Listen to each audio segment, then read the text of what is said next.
Bonjour à tous. Nous allons poursuivre avec notre formation en journalisation des applications. Jusqu'ici, nous avons vu ce qu'est la journalisation, pourquoi elle est essentielle et comment bien utiliser les niveaux de log. Mais maintenant, on va passer à un niveau supérieur. La vraie question n'est plus comment écrire un log, mais la vraie question devient comment concevoir un système de log professionnel. Parce que soyons honnêtes, beaucoup de développeurs savent écrire des logs, mais très peu savent construire un système de journalisation propre, réutilisable et évolutif. Et c'est exactement ce qu'on va faire dans ce module. On va transformer du code désorganisé en une architecture claire, centralisée et maîtrisée. À la fin de ce module, tu ne feras plus du logging. Tu mettras en place un standard professionnel que tu pourras réutiliser dans tous tes projets. Si ton application écrit encore ce genre de message chez le client, honnêtement, tu n'es pas encore dans un niveau professionnel. Le logging, ce n'est pas juste afficher des erreurs. C'est un outil stratégique pour comprendre, analyser et améliorer ton application. Et dans ce module, on va justement passer d'un logging amateur à un système professionnel. Ce module est l'un des plus importants de toute la formation parce qu'on ne va plus juste écrire des logs, on va construire un système réutilisable. Un système que tu pourras intégrer dans tous tes projets, que ce soit en WinDev, en WebDev ou en WinDev mobile. Commençons par l'architecture générale du système de journalisation. Un système de journalisation propre repose toujours sur une architecture claire. Ici, on a 5 blocs fondamentaux. Le point d'entrée unique, la gestion des niveaux, le moteur d'écriture, le formatage des messages et la configuration globale. Et retiens bien ceci. Si un seul de ces blocs manque, ton système sera fragile. Le point clé à comprendre ici, c'est que le code métier ne doit jamais savoir où les logs sont écrits. Parlons de ces 5 blocs et commençons par le bloc du point d'entrée. Ici, on introduit le cœur du système, le logger. C'est lui qui va recevoir tous les messages. Il y aura une seule porte d'entrée. Ça veut dire quoi concrètement? Que dans toute ton application, tu ne dois jamais écrire ailleurs que dans cette classe. C'est à partir de cette classe qu'on va écrire tous les logs. Et cette classe aura des méthodes publiques telles que info, warning, erreur et fatal, qui seront des méthodes que nous allons utiliser, que nous allons écrire dans cette classe. Et ces méthodes vont exécuter chacune d'entre elles la même méthode ou la même fonction ou la même procédure qui est écrit log. Maintenant avec des paramètres différents. C'est ça la puissance de la centralisation. Voilà ce que je veux voir dans ton code métier. Simple, propre, lisible. Lorsque tu veux envoyer un message info, tu définis une variable de la classe clogger et à partir de cette classe, tu appelles les méthodes.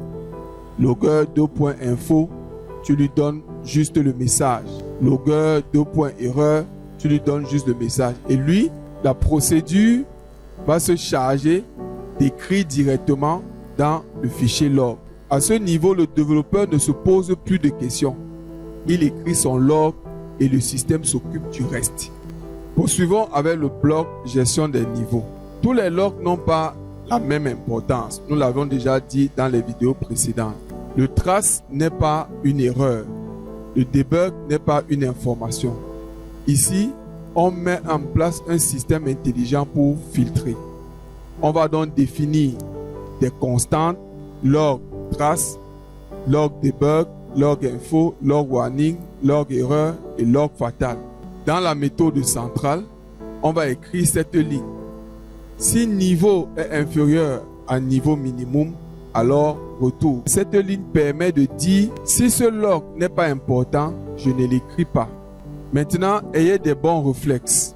Il faut toujours utiliser des constantes. Ne jamais utiliser des nombres directement. Vous pouvez utiliser soit des constantes numériques ou des constantes alphabétiques. Donc, au lieu d'écrire log info égale à 3, vous écrivez log info égale info entre côtes. Maintenant, le bloc moteur d'écriture. Nous allons donc répondre à la question clé. Où vont les logs? Est-ce que les logs vont aller dans les fichiers, dans un fichier? Est-ce que ça va aller dans une base de données ou dans une API? Et la réponse est simple.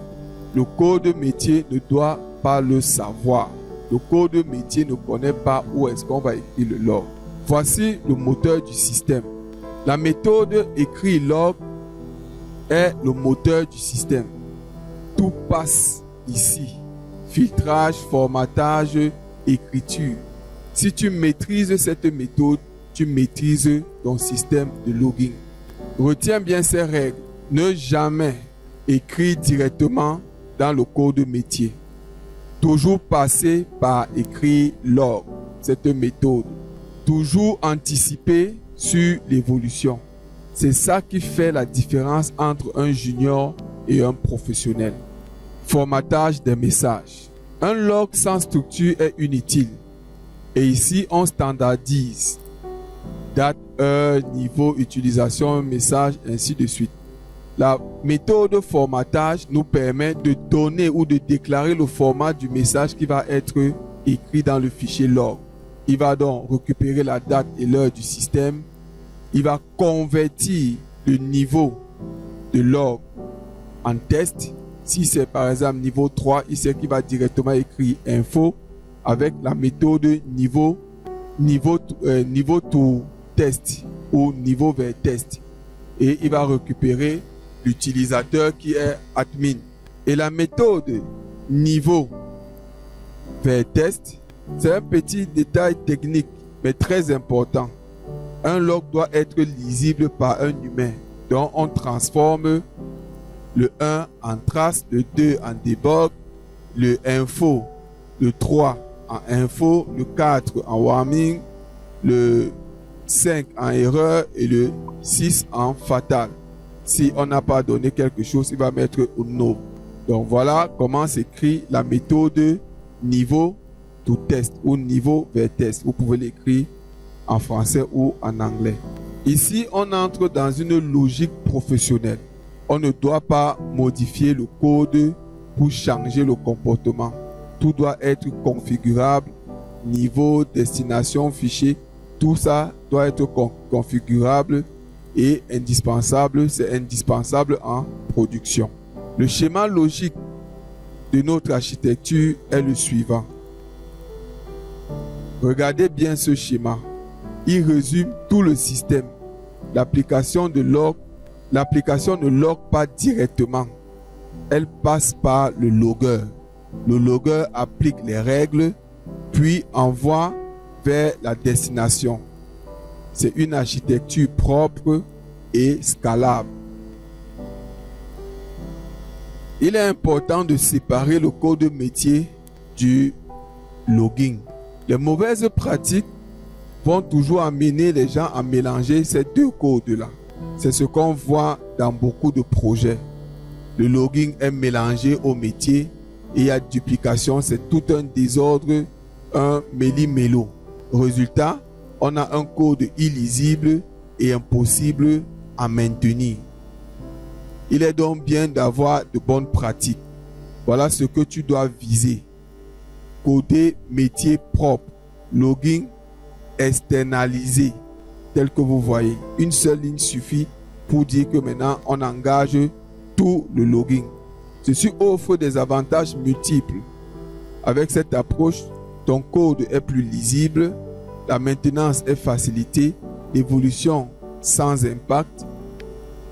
Tu passes dans une logique d'architecture professionnelle. Parlons maintenant de centralisation de l'écriture des logs. Si chacun écrit ses logs dans son coin, c'est le chaos. Fichiers multiples, formats différents, impossible d'analyser. C'est exactement ce qu'on veut éviter. Nous voulons centraliser l'écriture de nos logs. La solution est simple. Une seule méthode responsable de tout. Une seule méthode responsable, tout passe par elle. résultats cohérents, lisibilité, puissance. Retiens bien ceci, un bon système de log est centralisé, structuré et indépendant du métier. Si tu respectes ça, tu es déjà au-dessus de 80% des développeurs. Ce qu'on vient de construire ici n'est pas juste un système de log, c'est une fondation technique. Une fondation qui va te permettre de mieux comprendre ton application, de diagnostiquer rapidement tes erreurs et surtout de monter en niveau en tant que développeur. Retiens bien ceci, un développeur débutant écrit des logs. Un développeur professionnel conçoit un système de logging. Et aujourd'hui, tu fais clairement partie de la deuxième catégorie. Dans le prochain module, on va passer à la pratique concrète avec la mise en place réelle des fichiers de log, leur organisation et leur gestion. Et là, tu vas commencer à voir ton système prendre vie. Merci d'avoir suivi cette vidéo. Ne manquez pas de liker et de commenter pour ne rien rater de nos prochaines éditions.